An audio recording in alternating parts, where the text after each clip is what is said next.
오늘은 아파트 리모델링에 대해서 말씀드리려고 왔습니다.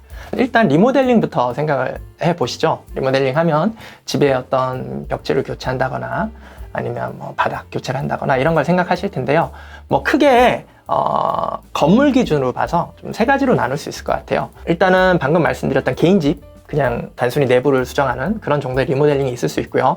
그거보다 조금 복잡한 형태가 하나의 건물에 이제 여러 명이 같이 살고 있는, 그래서 소유자가 많은 경우에 개인이 결정할 수가 없으니까 그런 어떤 절차는 아무래도 조금 더 까다롭거나 좀 다른 방식이 있겠죠. 그래서 그런 부분은 집합건물법에서 별도로 정하고 있습니다.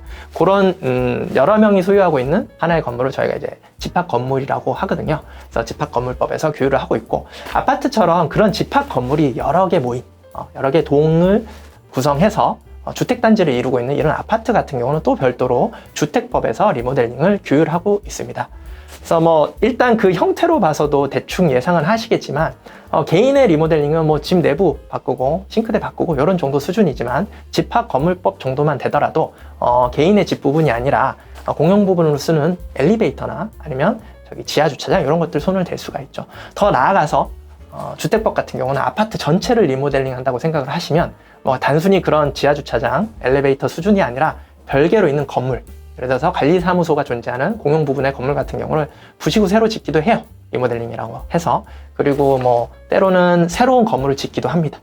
그래서 아파트 리모델링은 상대적으로 좀 과격하고, 그래서 조금 요건과 절차를 달리하고 있다고 생각하시면 될 것 같습니다. 구체적인 진행 방식에 대해서 말씀을 드려보겠습니다. 일단 뭐 개인 집이야 본인이 그냥 의사 결정해서 필요한 업자한테 전화해가지고 진행하시면 되고요.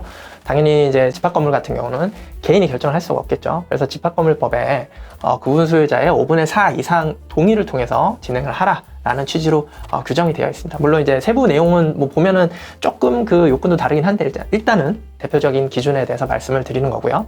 그리고 아파트 같은 경우는 조금 더 복잡해요. 뭐 개인 집이나 집합건물 같은 경우는 그냥 리모델링 하겠다라는 결정으로 그 리모델링 그냥 쭉 진행된다고 생각하시면 되는데, 아파트 같은 경우는 일단은 리모델링 조합을 설립을 해야 되고요. 조합 설립하는 절차가 필요하고, 그 다음 별도로 리모델링 허가를 다시 또 받아야 합니다.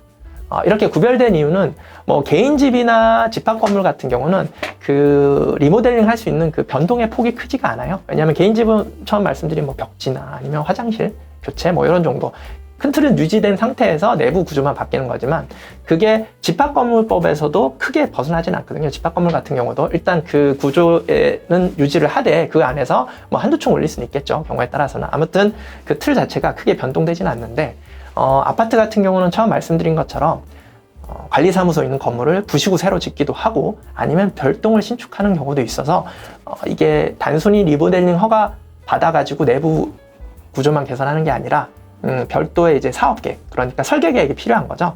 그래서 일단 리모델링을 하겠다라고 결정을 하는 기관인 조합을 설립하는 그 단계와 구체적으로 어떤 설계를 가지고 리모델링을 할지를 정하는 리모델링 허가 단계로 구별해서 규율을 하고 있습니다.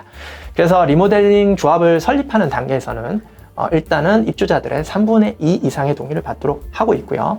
그리고 리모델링 허가, 즉 구체적인 설계를 확정을 해서 동의를 받는 그 단계에서는 전체 입주자의 75% 이상의 동의를 받도록 하고 있습니다. 제가 말씀드린 이런 동의율은 기본적인 것이고요. 세부 내용을 들여다보면 전체 리모델링 조합 설립을 위해서는 뭐 동멸 2분의 1 동의 요건이 필요하다든지 뭐 세부적인 내용은 또 차이가 있습니다. 일단 기본적인 내용이 그렇다는 겁니다. 그래서 아파트 리모델링에 대해서 조금 더 자세히 들여다보면요.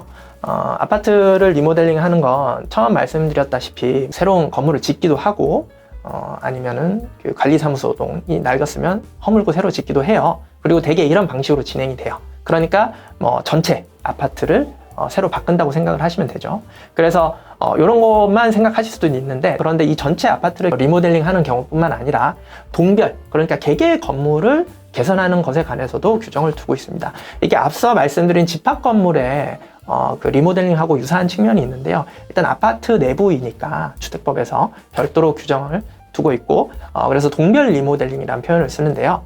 그래서 별도로 그 동의 주민 3분의 2가 동의를 해서 조합을 설립하고, 그리고 리모델링 허가 받아서 진행을 하는 거죠.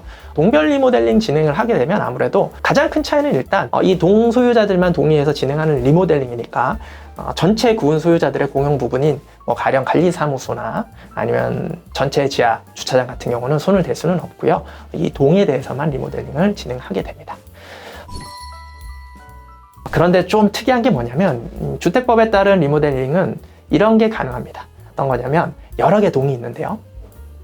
전체 리모델링을 진행을 하는 것 같지만 반대하는 한두 개 동이 빠질 수가 있어요. 뭐 예를 들어서 가장 많이 있는 경우가 상가가 빠지는 경우인데요. 상가를 빼고 리모델링을 진행하는 경우가 꽤 많습니다. 그렇게 진행하는 방식은 통상 조합 설립을 할 때 일단 전체 구분 소유자들을 대상으로 일단 조합을 설립을 해놓되 아까 말씀드린 그 리모델링 허가 단계에서 설계를 하게 되잖아요. 이 설계에서 몇 개 동을 빼는 거죠.